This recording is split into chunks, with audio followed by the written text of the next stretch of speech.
Hi everyone, welcome back. Thanks for joining us today. We've got a brand new story to share with you. So let's begin. My name is Richard. When I paid for a cruise because I wanted to spend some uninterrupted time with my girlfriend, I thought this would be the perfect way for us to relax and reconnect, just the two of us. But instead of getting that peaceful, romantic experience I had in mind, I got blindsided as my girlfriend had gone behind my back and secretly downgraded the cabin I paid for and used the money to upgrade her friends' rooms. Friends she invited without my agreement. She never expected me to do what I did next. But I did. I responded in a way that showed her and reminded myself exactly what I will and won't accept. My girlfriend, Andrea, and I were together for 3 years. We met through a mutual friend at a casual dinner gathering. But from the moment Andrea and I were introduced, the connection was almost instant. You know how sometimes you meet someone and the conversation just flows like you've known each other for years? That's how it was with her. We talked most of that night. What really pulled me toward Andrea was her energy. She was lively, confident, and never ran out of things to say. She would tell me, after that, what drew me to her was how I listened. She had people in her life who made her feel invisible, who brushed off her opinions or acted like her feelings were too much. With me, she said she felt seen. That meant a lot to me. I think we both found something we needed in each other. After that night, we stayed in touch. Texts turned into calls. Calls turned into meetups. And within 3 months, we were officially dating. The beginning was exciting, like most relationships are. It wasn't perfect because no relationship is, but it felt worth building on. About a year into our relationship, Andrea made a big decision. She quit her corporate job to focus on starting her own freelance agency. I supported her fully. I admired her ambition, even though deep down I worried about the risks. She was confident she could make it work, and I believed in her enough to stand behind her choice. But as time went on, the agency didn't take off as quickly as she'd hoped. Clients came in slowly.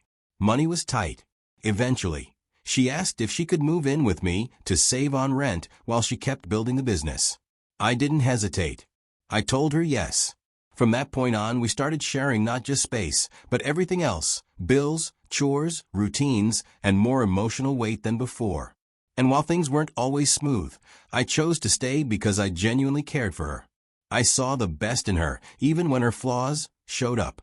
Andrea could be difficult sometimes. She's the kind of person who wears her emotions right on her face. You never had to guess how she was feeling. She'd let you know, loud and clear. If something upset her, she reacted fast. She's what people would call a hothead. Arguments with her could start over something small and simple, and suddenly it felt like we were having a courtroom debate. The thing is, she didn't like being told she was wrong, even when she knew deep down she was. She'd argue her point hard, and if I tried to explain my side, she'd either double down or go quiet, but rarely would she say the words, "You're right, I was wrong," but I believed in growth. She said she was working on it, and she didn't want to be so defensive all the time. I trusted that effort, because when she wasn't arguing or shutting down, Andrea was genuinely fun to be around, full of opinions and ideas. You could never call her dull, that's for sure. And even when we disagreed, I never doubted that she had a good heart buried under the attitude. She used to say things like, "Without me, your life would be one big nap." And I'd laugh, because she wasn't entirely wrong. I'm not the type who lives for parties or spontaneous group hangouts. I like peace. I like routine. A good evening for me is ordering takeout, putting on a show, and just sitting with someone I care about, talking about anything or nothing. Andrea, on the other hand, thrived on movement. Brunches, late-night drinks with friends, weekend road trips. She liked noise, people, attention. It's how she recharged. The exact opposite of how I recharge. That difference between us created tension sometimes. She'd make comments, half joking, but not really, like, "Why don't you ever want to go out?" Or, "I feel like I'm the only one making memories in this relationship." Meanwhile, I was thinking, I'm just trying to make it to the weekend without being completely drained. Working in customer support at a bank means I spend 8-9 hours a day listening to people complain, panic, argue, and demand on the phone nonstop. By the time I get home, my brain feels like it's been chewed up and spit out. I'm not trying to avoid fun, I'm just tired. That mismatch always hovered in the background. It wasn't enough to break us, but it was enough to make us both feel a little unseen. She thought I wasn't putting in effort. I thought she didn't understand me. And even though we never said it out loud, I think we both knew we were speaking two different emotional languages. We just kept trying to meet in the middle, hoping the other would stretch a bit further. As our third anniversary started creeping up on the calendar, I found myself really thinking about what I could do that would feel meaningful, not just another dinner or another gift card moment. I didn't want something recycled or generic. Andrea and I had been through enough ups and downs that I wanted this one to feel different, like something that said, I still choose you. I started tossing around ideas in my head during slow moments at work, but nothing felt quite right. Then I remembered something Andrea had mentioned months ago, almost in passing.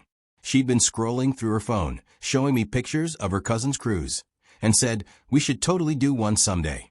I want to dress up and eat those late-night buffets and watch the sunset over the water. She wasn't just talking. Her eyes lit up when she said it. The idea of a cruise sounded exciting to her, but to me, it made my stomach twist. I've had a fear of open water ever since I was a kid. Boats, deep water. The idea of being surrounded by endless sea made me anxious just thinking about it. But I told myself this wasn't about me. This was about us. So I made up my mind. I was going to face the fear and give Andrea something she truly wanted. One night, after dragging myself home from a long shift at the bank, I sat Andrea down and told her I had something special in mind for our anniversary. I explained I'd already written to my supervisor and gotten time off approved for the exact dates we'd be traveling. I told her I wanted us to celebrate while cruising, on the ocean, together, just the two of us. She looked at me for a second, almost like she wasn't sure I was being serious. Then her face lit up. She jumped up, wrapped her arms around my neck, and kissed me like I had just bought her a ticket to paradise. Instead of booking the cruise myself, I asked Andrea to handle that part. She had mentioned a particular cruise liner before, some brand she liked that had nicer restaurants, better shows, and cabins with floor-to-ceiling windows. I figured if I tried to do it myself and picked the wrong company or wrong ship, there'd be a good chance she'd find something to complain about. But if she picked it herself, she'd get exactly what she wanted, and I wouldn't hear, "Why didn't you just let me do it?" later. Plus, if anything went wrong, she couldn't blame me for not listening.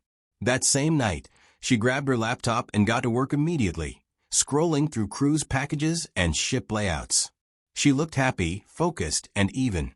After an hour or so, she told me she'd found the perfect one. It lined up perfectly with our anniversary week. We'd be sailing during the actual date, which made the whole idea feel even more special. I remember lying in bed that night thinking, this might actually be the most thoughtful thing I've ever done for her. I didn't know what was coming. I had no clue how far off this dream was from the reality that would hit me days later. But at that moment, it felt perfect.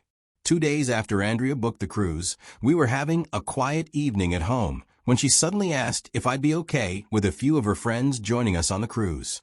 She tried to sound casual about it, like it wasn't a big deal. But for me, it was a big deal. I'd been looking forward to this trip as a chance for just the two of us to spend quality time together. This was supposed to be our anniversary trip, and in my mind it was meant to be romantic, private, and special. So when she asked, I didn't hide how I felt. I told her honestly that I wasn't too keen on the idea. I reminded her that I planned this with us in mind. She looked at me for a second, kind of unreadable, then shrugged and said, "It's just an idea, don't worry about it." And that was that, or at least I thought it was. I really believed the issue had been dropped as Andrea didn't mention her friends again. I figured we were back on the same page. But just a few days before the cruise, we got into a serious argument. One that hit deeper than usual. I won't go into all the details, but it was about something she did that crossed a line for me. I felt disrespected, plain and simple. I tried to explain why I was upset, but she didn't take it well. Instead of working through it, she shut down, acting cold while being distant. For the next few days, our conversations were dry and robotic, where nothing real was being said. After I had cooled off, I kept trying to reconnect. I thought maybe she just needed space and would come around before the trip. I even tried to make jokes to lighten the mood, but nothing really got through. When I brought up the cruise and talked about how excited I was, she brushed me off. It was like she was physically there, but already somewhere else mentally. And the more I tried to talk things out, the more she pulled away. I just hoped, maybe foolishly, that the trip would fix things, that we'd get on board, settle in, and finally have a moment to reconnect and breathe. But I had no idea what was really coming. When Andrea and I pulled up to the harbor on our departure morning, bags in hand and cruise tickets printed, I was hopeful. I've always had a fear of water, but more than anything, I was looking forward to us spending some real, uninterrupted time together. Now, the check-in area was packed. People everywhere, families, couples, cruise staff shouting directions. It was a bit of a madhouse. Andrea seemed strangely in control, though. The moment we walked in, she rushed straight to the counters. She didn't say much, just handed me my bag and said, "I'll sort things out." I didn't think too much of it at first. Maybe she wanted to handle the details. She can be particular like that. But when one of cruise staff finally handed me my key card, and I looked at the cabin number to see the type printed on it, interior room, I knew something was about to go wrong. She gave me the key to a small space with a bed, tucked away in the middle of the ship. I was confused. I thought, this has to be a mistake. I mean, my girlfriend told me she paid for a suite because we wanted it to feel special. This wasn't just another trip, it was our anniversary. So I turned to Andrea, held up the key card and asked, "Hey, is this the wrong cabin or something?" She looked at me, then she shrugged and said, "No, I changed it. Figured you could use your own space. After everything." I honestly thought she was joking. I actually waited for the smile, or for her to pull out the real key card and say, "Gotcha." But that moment never came. She was dead serious. And then I noticed her friends by the entrance, dragging along their suitcases. That's when I made sense of what was happening. Not only did she change my cabin, she actually invited the same friends I told her I didn't want tagging along. And to make it worse, I would figure out they were staying in ocean view rooms, and I was supposed to just accept being shoved into a windowless box on the lowest deck? I felt like someone had pulled the ground out from under me. I decided not to cause a scene as I stood there, still stunned, hearing bits of conversation around me, the buzz of people excited to board. I tried talking to her again. I said, "Andrea, we're supposed to be celebrating together. Why would you do this?" Her reply, "We are together. We're on the same ship." She wouldn't budge. She had made her decision, and there wasn't a hint of regret in her voice. That's when I realized, if she could do this now, what would stop her from doing worse later? We weren't married. I had no legal tie to her. And clearly, she felt no emotional connection to me anymore. So I made a choice to pick up my bag, turn around, and walk straight out of that terminal. I didn't even look back to see if she noticed. I wasn't sure if she did. And in that moment, I didn't care anymore. As soon as I got to the parking lot, I blocked her number. Blocked her on social media. I shut down every possible way she could reach me while she floated off for 2 weeks with her friends on a cruise I paid for. I didn't want to hear excuses or fake apologies.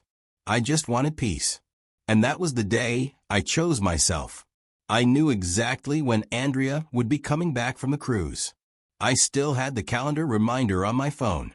So I used that time while she was away to get things in order. I wasn't confused about how I felt. I went through the apartment and packed up everything that belonged to her in boxes. I placed the boxes neatly in the garage, not out of spite, but because I wanted things to be clean and clear when she got back. Then I changed the locks on the doors because she had spare keys to the house. I didn't want her walking in like nothing happened. When she finally showed up, I was home. I heard her trying the key. A pause. Then knocking. I didn't open the door. I spoke through it, calm as I could. I asked her plainly, "Did you enjoy the cruise alone?" There was silence for a second. Then her voice came, sounding angry, asking why I'd left without saying a word, why I didn't tell her, why I blocked her. I let her talk. Then I told her just as calmly, Andrea, there's nothing else to talk about. We're done. Go wherever you plan to go after your vacation. You're not coming back here." At first, she got louder, defensive. Then her tone changed when she found out I was dead serious about things being over. She started begging, said she just wanted to talk, that we should at least sit down, like adults. But I wasn't interested in dragging it out. I told her again, "Andrea, we're not doing this. This isn't a debate. The decision's already made." She stayed outside for a while, thinking maybe I'd open the door if she waited long enough. I didn't.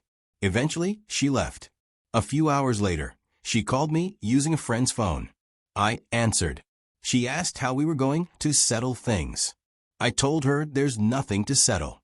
I'd already packed her things, and all she needed to do was choose a time to come and get them. That was it.